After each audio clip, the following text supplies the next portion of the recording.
Awesome. And welcome to Metagov seminar. Nathan, take it away. Thank you so much, Val. I've really been looking forward to this conversation about the book Blockchain Governance, featuring Primavera De Filippi, Wessel Reijers, and Morshed Mannan, who are three extraordinary scholars and thinkers on governance and more broadly in digital contexts, and particularly in the context of blockchains. This book, I think, is the culmination of, or is a critical step in an ongoing process of research that this team and their colleagues, including many folks in the Metagov community, have been involved in. And so it just seemed to me when I saw that this book is coming out that we need to celebrate it and hear about it and discuss it, and help usher it into the world. So I'll turn the seminar over to them. As usual, please share any questions as they come up for you in the chat, or just as we turn over to discussion, you can use your hands as well. And I'll pull people into this discussion, try to help curate a kind of organic conversation. But really looking forward to hearing from the authors as well as to hearing from others on the call. Primavera, Wessel, Morshed, you ready to take it away? Thank you, Nathan. Yes, so we're gonna give like a short overview of this book. For the sake of time, we're only gonna focus on 3 chapters, which we thought will be the one that will be the most interesting to the Metagov community. But of course, the interesting thing is the discussion. So we will do like quite a short presentation, and we will try to maximize the time for discussion. So yeah, so this book just came out. The idea was to kind of like create an overview in a very accessible way of like all the issues and questions and opportunities that is related to blockchain governance. And so to start, we want to start with an important distinction, which is one of the key chapters of the book, which basically compares and contrasts between the conceptualization of blockchain technology as a trustless technology and our proposal of actually looking at blockchain technology more as a confident machine. And essentially, it comes from the general idea that blockchain technology was created as a response of the erosion in trust in existing institutions, in particular financial institutions, which has led to the attempt at creating a technology that will not require any trust anymore and that could bypass those trusted authorities because everything can be verified and everything is marked into the blockchain. And so the chapter actually distinguishes between 2 important concepts. One is the concept of trust, and the other is the concept of confidence. And so trust is essentially this idea of engaging into a particular relationship with a particular person that we choose to trust, even though we know that this person have the power to actually breach our trust and to actually act against our expectation, which therefore put us into a situation of vulnerability with regard to the person that we choose to trust, the person or the system. And of course, trust can come from many different facets. It can be just like a particular mood. It can be a particular psychological attitude. It can be based on like calculation and rational choice and so forth. And then we contrast this with the concept of confidence, which actually does not come with any perception of risk or vulnerability, because it's actually based on an assurance from the perspective of the person that is confident that things will happen in a particular way. And so there is no need of trusting anything because we create expectations, and then based on our understanding of how the world works or based on repeated interaction, then we just assume that this is how things are. And so we don't need to question at any time whether there is any risk that it might not happen that way. And so, of course, trust and confidence are also feeding into each other in the sense that trust in a particular person or system is oftentimes based on the confidence that we have on external systems or on the trust that we have on external systems, right? So if I trust a doctor that is curing me, it can be either because, or either or both, because I trust this person because I created a relationship with that person, but also because I have confidence in the scientific world, because I have confidence in the academic and licensing system and so forth. And so what we're trying to propose into this chapter is that we should actually look not just at blockchain as a trustless system, which doesn't make much sense to be honest, but rather as a system that is actually producing something, and what it is producing is confidence. And so when we look at the negative definition of blockchain is like trustless technology, which is mostly say like we don't need to trust because we can verify, because everything is recorded and there is like a provable record of what has happened. But if we look at the positive definition, then we can see that blockchain actually can be regarded as a confidence machine. And basically it is reducing the needs of trust because it is actually creating more assurance, creating more predictability, so that because of the higher degree of confidence that we have in the system, then we can interact with people that we don't trust because the amount of trust that is required for the interaction is much lower. And so where does the confidence come from? It comes from mathematics and cryptography. So if we have confidence in the mathematics and in the cryptographic primitives, then we also have confidence that specific operation on the blockchain will operate according to a particular framework. Then there is also the economic incentives that happen, so that if I trust or if I believe that the actors are actually acting in order to maximize their own utility function, then I can also have confidence that they will always operate in a particular manner that will maintain a predictability in the operation of the network. And then there is also all the expert system, or like everything that comes from the transparency or the public verifiability, both of the source code that is deployed on the blockchain, but also of all the transactions and all the operations. And so altogether, those things are actually contributing to increasing the confidence in the system. And then, of course, because of this confidence, then we can create, or it becomes easier to engage into trust relationship. Now, of course, the problem that we identify in the chapter is that this confidence will be perfect if blockchain were just a technical system. The problem is that blockchain are such a technical system which actually engage also social matters like humans. And this confidence, of course, is only there because we can trust the underlying operation of the network. And this brings us to importance of identifying where is the trust coming? Where do we actually need to look at in order to, like, even though we call them trustless systems, there is always points of trust that are required in order for the confidence to be possible. And so one is the developers, the one that are actually producing the code and potentially deploying it on the blockchain. We have the maintainers of the network, which are miners in the case of Bitcoin, validators in the case of proof of stake, which are basically processing the transaction, which are building the blocks. And of course, they have some kind of power and counter powers between each other in order to decide which transaction should be processed and when.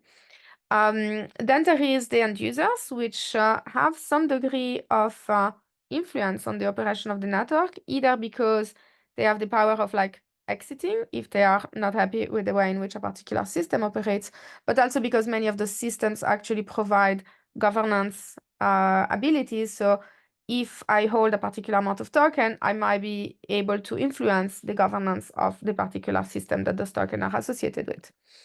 And then we have like new intermediaries, which the most obvious one are obviously the mining pools or the validation pools, which kind of like become this kind of aggregating power where they start having a lot of influence on the operation of the network. But also there is those super nodes, which don't necessarily have direct influence on the operation and the maintenance of the network, but they have a lot of influence indirectly because whether those are like the cryptocurrency exchange, the blockchain explorers, the custodian wallets, or just like merchants that are accepting blockchain transactions, then because they are a cluster of users, if they make a choice, for instance, if there is like a choice to be made between one fork of the blockchain to another, then the choice that they make will also be the choice of all the users of those platforms and of all the people that want to interact with the user of those platforms. So there is this kind of like indirect capacity to have a very strong influence on the network. Then we have like the experts, which are usually either the founders of a project or the influencer that are the most vocal on the social media, which also can shape the public opinion and therefore can also influence the way in which the network will operate and evolve. And then, of course, even if sometimes we try to not think about them, there is a very important influence on the blockchain network, which are policymakers and regulators, which basically dictate what is legit and what is not legit, and indirectly, again, will of course have an influence on the way in which those systems are designed, either because they want to escape regulation or because they want to comply with regulation, but nonetheless, they do have a strong impact. And so eventually, when we think about the blockchain governance systems, it is inherently a polycentric system. And so in order to feel confident about the way in which the system operates, we cannot only and exclusively look at the technological layer of the network. We also need to consider the social layer and the influence that those two layers have with one another, as well as the external exogenous forces, which are governments and users. And eventually, there is this kind of distributed consensus that emerge out of this within the Schelling point. But there is no single actor that can dictate. And so in this case, there is confidence. But this confidence, again, comes from the fact that there is this polycentricity within the underlying governance framework. And I'm going to pass it to Morshed. Great, thank you. So in this brief chapter in the book, there is a little bit of overlap with what Primavera was saying, in the sense that we look at the challenges of regulating blockchain-based systems using the lens of rule of law, rule by law, and introducing this idea of the rule of code and the rule by code. So as you know, the rule of law entails a thin conception, that is that no one is above the law. And then there are sort of more richer and thicker notions of the rule of law, in which we also see certain other aspects of a legal system that we sort of come to expect. So one is that there is an access to a legal remedy, that the law must be, clear and transparent, that it must not act, retrospectively, but act prospectively, that just as a corollary to no one being above the law, everyone should be equal under the law, and that, whether you're a government or whether you're a citizen or whether you're a company, the law should apply to you equally. And then, of course, to enforce this law, you should have an independent judiciary that, again, applies this equally and fairly, irrespective of the particular status of the person. But what we see in many jurisdictions, and as we will come to argue, what we see online is that power and laws can be instrumentally used as a way of using and exercising political power. And there you do not see anymore a particular government being equally treated under the law, but they sort of stand above it and are able to use the law as a way of sometimes punishing those who go against their interests. Now, what we see with cyberspace, and taking this discussion to cyberspace, is that you have this idea that that the internet is this space that is somehow beyond the rule of law, and is an unregulable space. And this was something that we know from the early internet scholars. But once we start seeing the introduction of the large online platforms, whether it's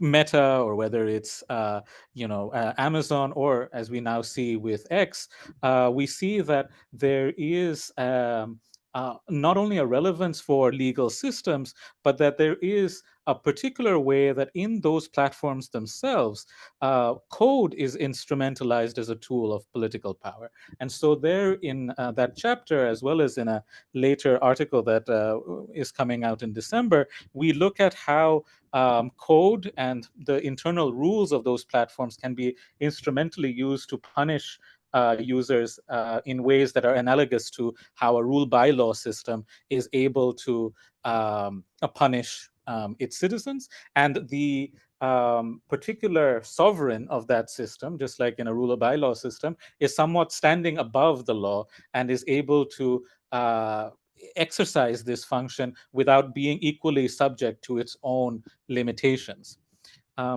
Going to the next slide, like what the idea, what we contrast to the rule by code that we see on online platforms is the idea of the rule of code, where no one is above the code. And as we argue, the ambition is that at least you are able to reach at the thin conception of the rule of law, where everyone is treated equally and that there is no sovereign that somehow stands above the code and is able to make decisions about, excluding some and not excluding others, being treated differently than other users and stakeholders of the network. Now, what's interesting as we move from the Web 2 era of the platforms that we've discussed before to the Web 3 era is whether we are starting to see this discussion about unregulability, illegality again, and whether there is actually something very different here. So whether the aspiration that in this new era, we can see blockchain-based systems being able to instantiate the rule of code or not. Now, if we look at this particular slide, we can see that in the earlier era, there was this idea of the Lex Informatica, and that the rule by code could be tamed by regulation by going after, through laws and regulations, online operators like the Metas and Amazons of the world, and by doing so, being able to create both a type of domestication of some of the excesses of these platforms, but also to challenge the fact that they use rule by code abusively. Now, with the Lex Cryptographica and now this idea of the rule of code that we introduce, we end up having this challenge that in these distributed systems, there is no easy single actor who is able to unilaterally control this network. And so you cannot use the same techniques anymore to be able to exercise control over the network and in a way deal with any sort of policy shortcomings that might arise. And so to conclude this chapter, what we look at is how certain technological guarantees within on-chain governance act as constitutional constraints. So if we look at the properties of blockchain systems, which are in the next slide, whether that's the fact that they're decentralized, that they're global and transnational, that they're resilient, that they're non-coercive. The next slides have more.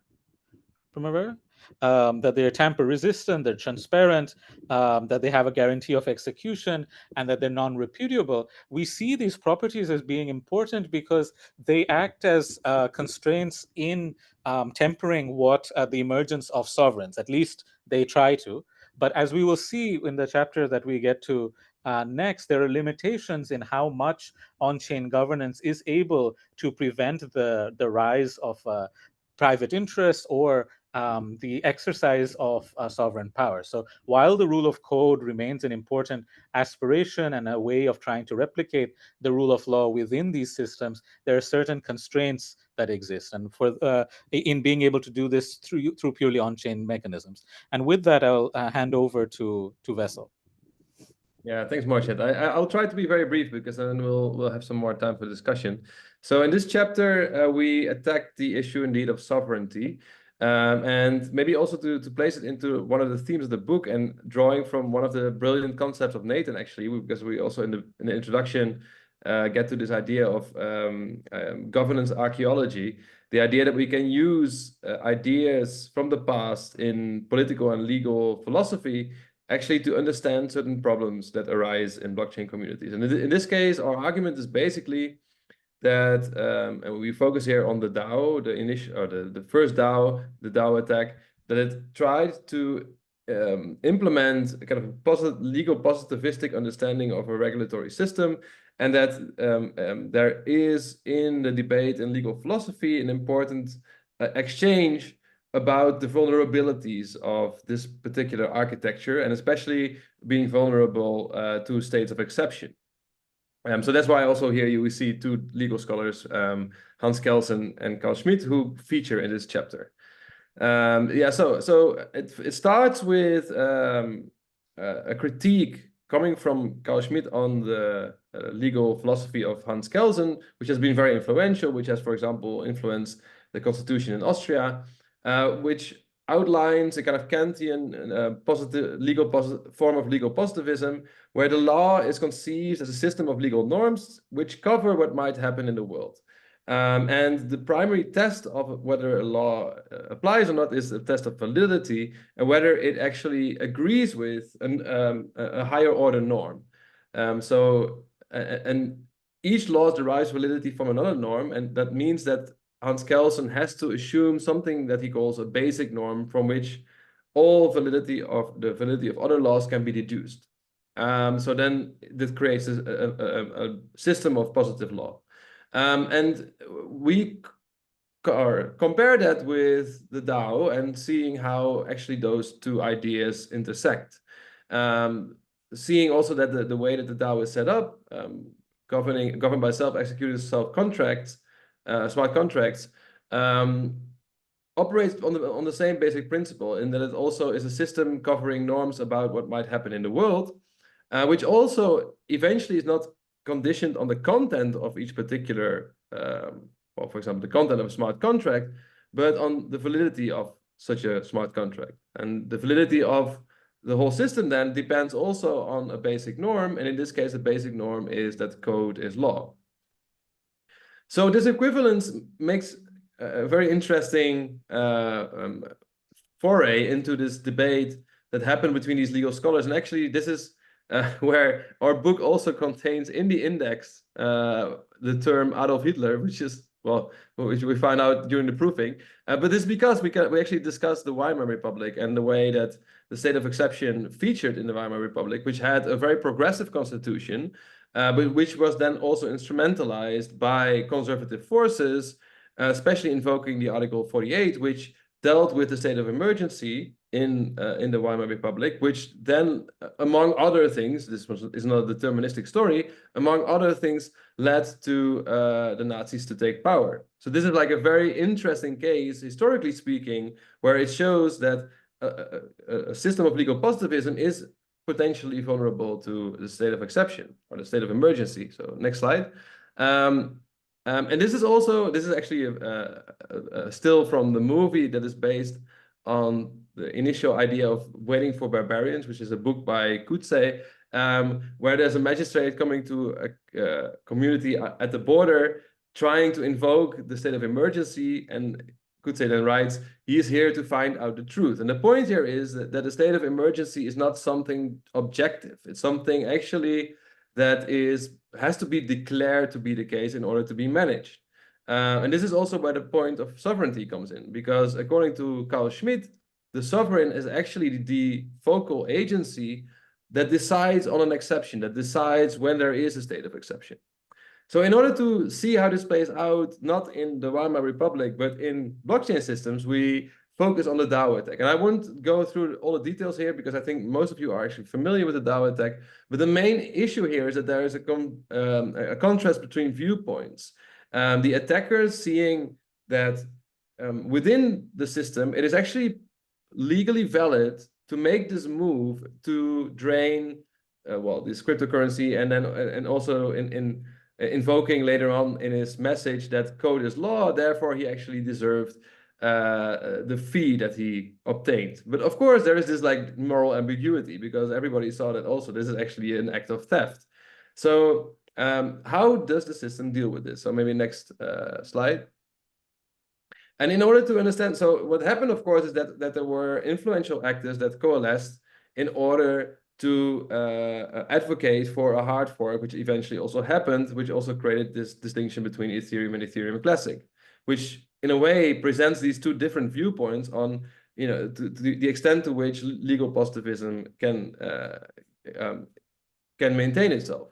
And how this has actually happened that legal positivism is that our legal positivistic system as implemented in the DAO is vulnerable to such an emergence of sovereignty, a focal point of agency, based on the declaration of a state of exception.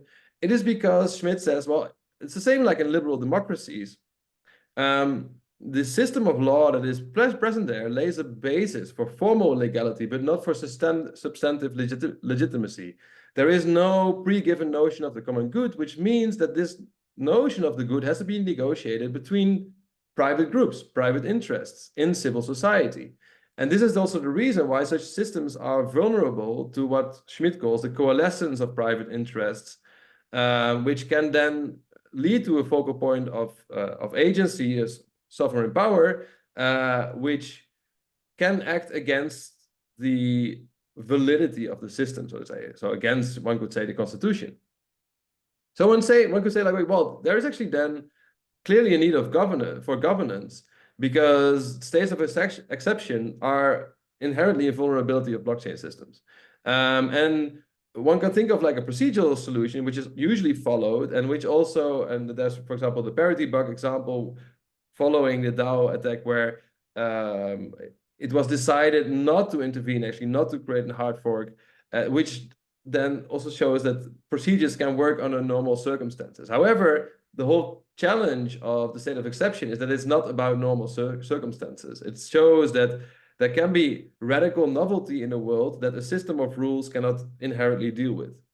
So then there's this question of, do we need then a mechanism for designing and resolving exceptions? You know, for example, an emergency regime, or I saw on the website that you just shared a benevolent dictator or something like. But of course, there's this thorny question of, you know, this would also mean to some extent giving up immutability. So there's this chapter kind of shows that this thorny question that comes from legal and political philosophy is also very relevant when we think about governance of blockchain systems. There's a lot more to say about the whole book. This is only like a really, really tiny snapshot. And maybe you want to say some final words, Primavera? No, I think we can open, I mean, we welcome everyone to read more about it and explore the other chapters, but I think we can open to the discussion. Fabulous. Thank you so much for walking us through these ideas. I want to start with Charles's question. Charles, do you want to say it out loud? Oh, thanks. Sure. Let me see. Yeah, just the soft, messy people side of governance, especially online in Web3, patterns, social or cultural norms, pros and cons, observed and aspired to. I guess anything along those lines, kind of between the more technical, formal, technological stuff that you've been covering. Thanks.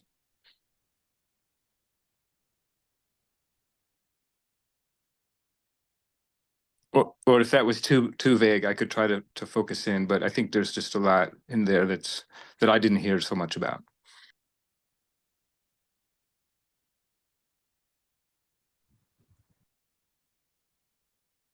I'll get it started just because I'm sure we have other questions. So one thing I would say as an introductory point to the book as well is that a lot of this particular book sort of uses legal and political theory to explore these various concepts that we introduce. So whether it's trust and confidence, whether it's the rule of law, or whether it's the state of exception, that isn't to say that we aren't informed by other work that we're doing, which is involves like participant action research or other types of qualitative research that we are doing as Blockchain Gov. But at least within this book itself, a lot of it is much more about engaging with these particular concepts in this context. And then sort of seeing almost what are broader lessons that can be drawn from that engagement. I don't know if Primavera or Wessel, you want to add something. I have thoughts on this based on other research we're doing, but I just wanted to mention this as a preface before saying, maybe talking about this question.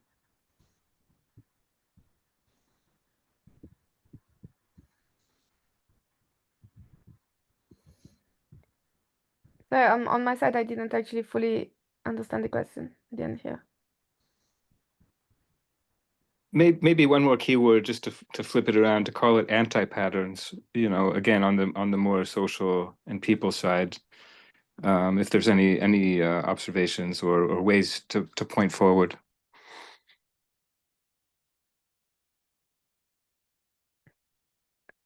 You mean like other literature to look at? We can move sorry, on I if really you're not. don't understand the question. Yeah, I just in the discussion, and you know, again, I just didn't hear so much about the actual sort of on the ground experience with living beings. Okay. Okay, so yeah. Blockchain Gov. So this book is like a synthesis of a lot of the work we've done with Blockchain Gov. Blockchain Gov actually is a 5 years research project, and there is one of the main pillars of the Blockchain Gov project is digital ethnography, and it's actually engaging very closely with the blockchain communities on the ground in order to understand how their governance operates, in order to understand what is the ways in which they actually want to develop and evolve their governance, and then working with like established scholarship and operational empirical data in order to try and come up with like insights and modelizations that can help communities that wants to explore and experiment with new governance structure to do so. If you're interested, we have recently released one that is like an actual report of like ethnographic analysis of 12 blockchain networks, which is available on our website, and another which is the Blockchain Governance Cookbook, which is taking those empirical insights and further data that we collected over the years in order to come up with like recipes or ingredients and recipes about how we can craft specific governance structure in ways that suits specific flavors, and that is specifically towards blockchain practitioners. So this book is actually more of a very like open, large, broad audience type of book. So it's not specifically geared towards either academic or practitioner and so forth, but it is actually the result of a lot of very on the ground ethnographic works.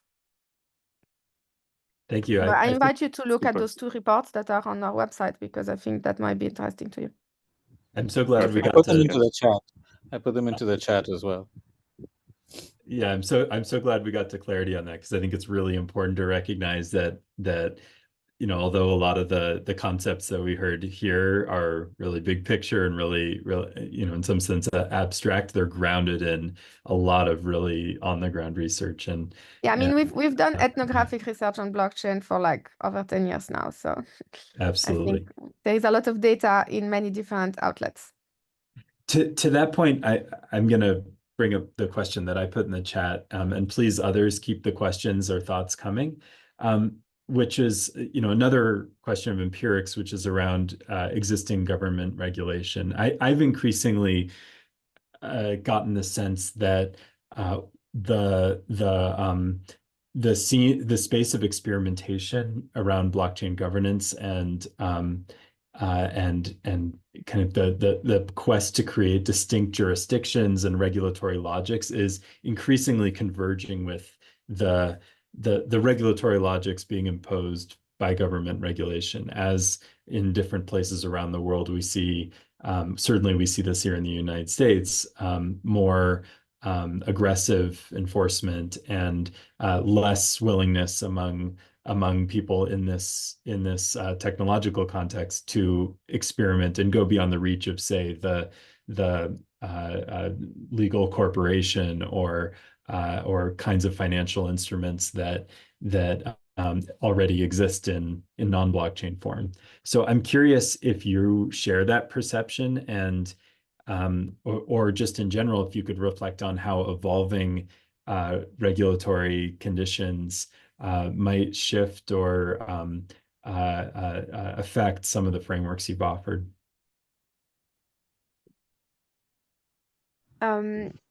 Yeah, I mean, so this is like there is specifically one chapter that we didn't present in this, but that was like legality and illegality, which kind of tackle those things, which is there's basically this interesting interplay between blockchain technologies and regulation, where on the one hand, regulation is trying to on the one hand accommodate, on the other hand shape and constraints specific of those applications.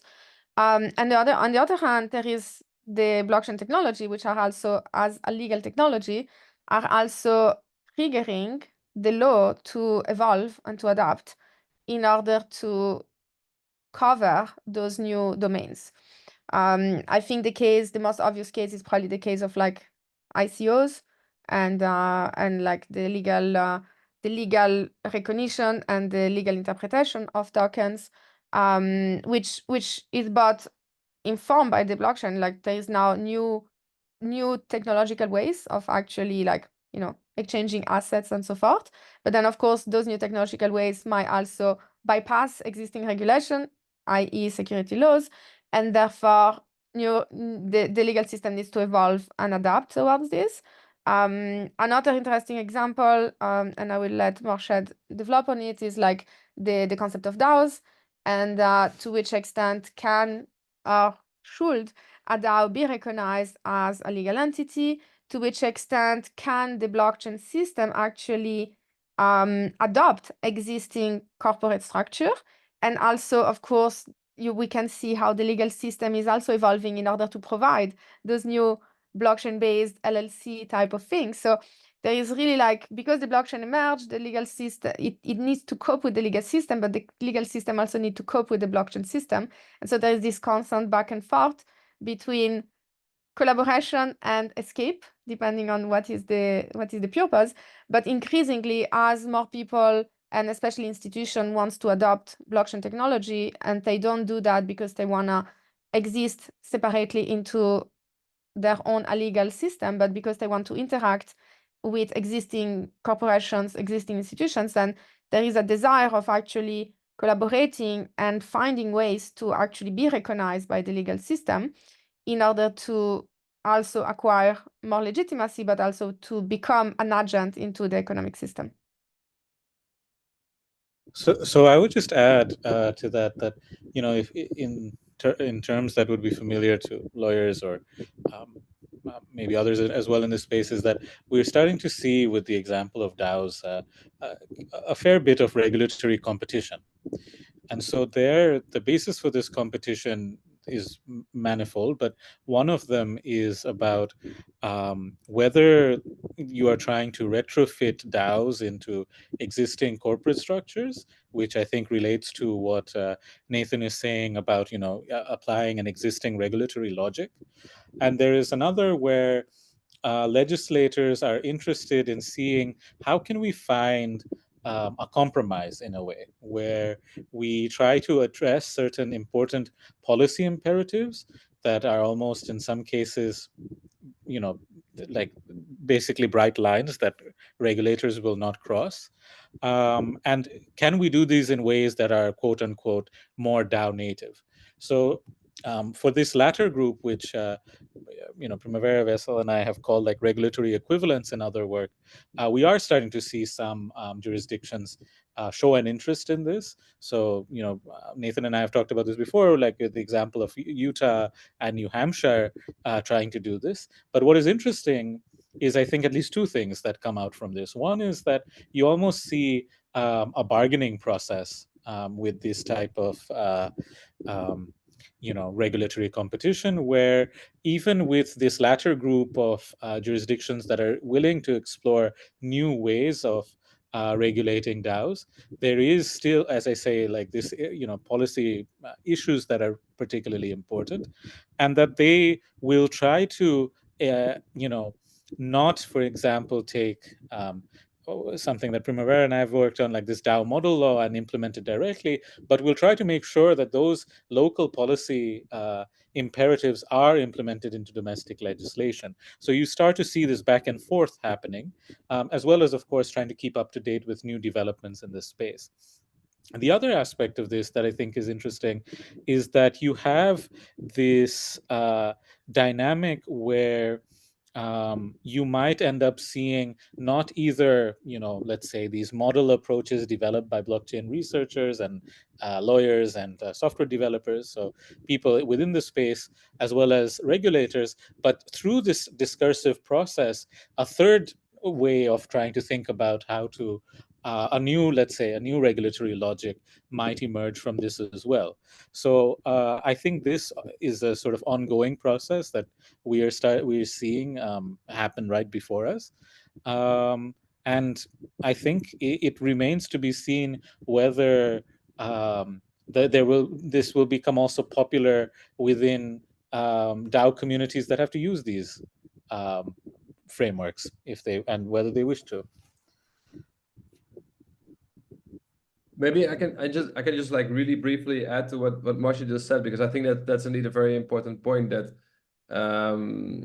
existing regulatory regimes maybe also presupposes that those are not really changing, but I think that recently shows that that's actually very much that the regulatory space is changing very much. I mean, now with not only with regards to blockchain, I think, but now also with, for example, the new EU AI Act, which tries to do something new with this kind of risk-based approach, where you see that the law starts to adjust to the way that technologies actually operate.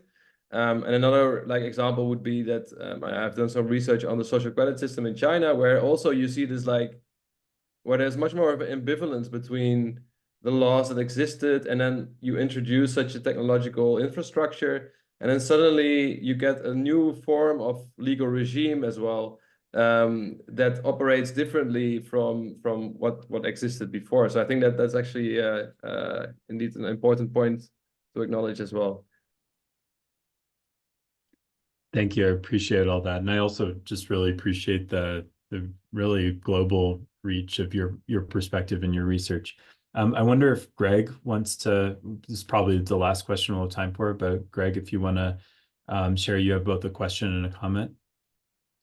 I'll try to do that in a way that fits here. Sure. Thank you.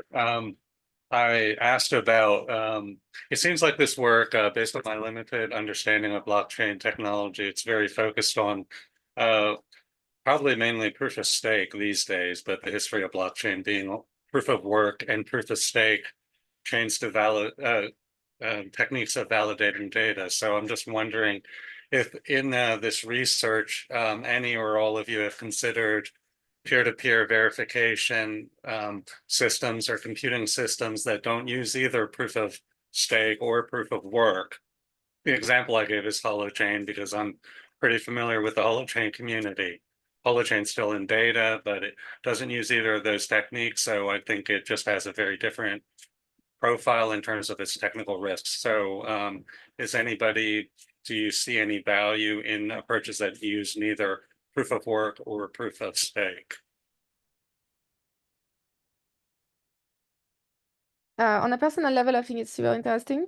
And yes, I think that there's a lot of decentralized and distributed technologies and approach that have yet to be explored, and that there's definitely a strong focus on blockchain, but there's a lot of things that doesn't get the same coverage. We did not address this in the book because the book is specifically on blockchain governance, but definitely super interested in this. Cool. Thank you for sharing that, Primavera. I appreciate it. Yeah, I also made a comment that I'd probably like to share very briefly.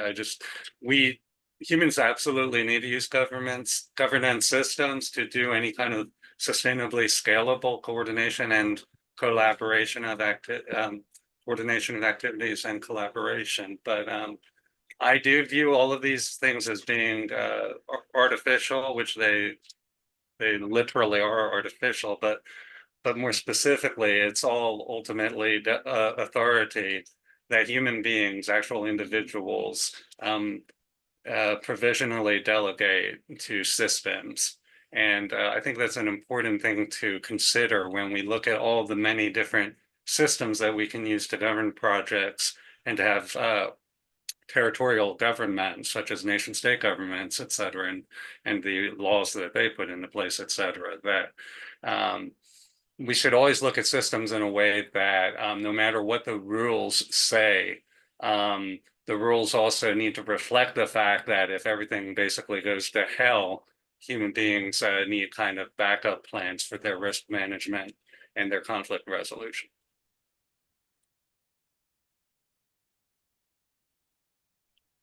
Any final comments on that? +1.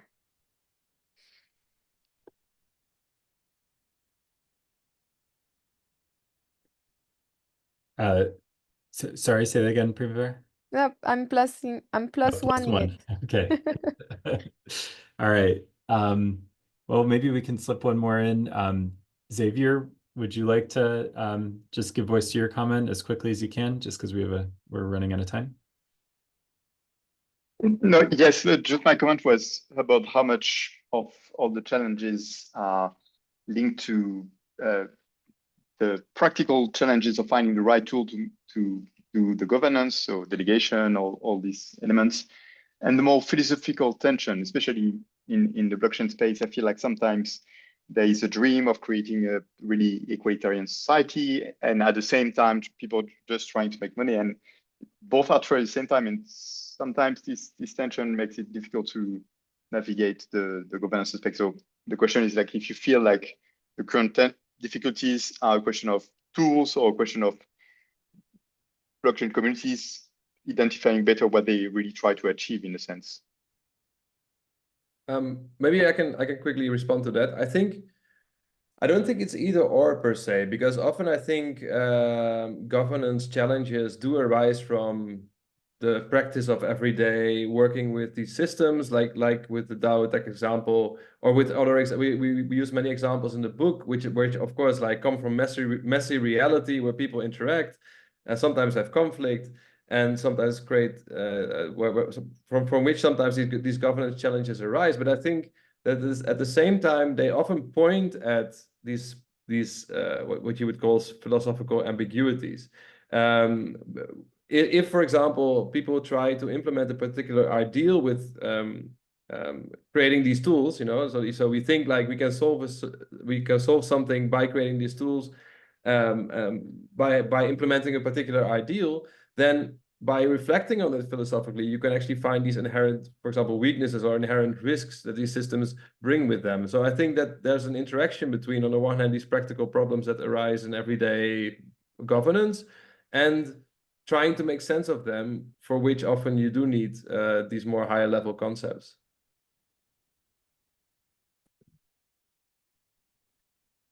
All right, well, let's wrap up there. Thank you all for participating in this discussion. First of all, congratulations to our authors and speakers on getting this book done and out, and we can't wait to dive in deeper. Congratulations on all you've accomplished, and we'll continue following the Blockchain Gov project as it continues to develop. So let's take a moment to thank our speakers. I also want to include in this thanking Val and Senti for all the work that you've done to help shape and lift up the seminar, especially in recent months. I think you've done so much to just help organize this process. So thank you. Let's take a moment to unmute and try to break the Zoom AI's prohibition on having us all hear each other applaud together. But if you don't mind unmuting and trying to clap, we'll see how much noise we can make. Thank you. Thank you. Thank you. Woo! I think we're learning it's really critical to have sounds other than just clapping. So we need to just make noise. Good. Thank you all. Take care. We'll see you next week. Thank you, Nathan. Thank you, everyone. Thank you, everyone. Bye. Bye. Have a Bye-bye. great Great to be day. here. Thank you.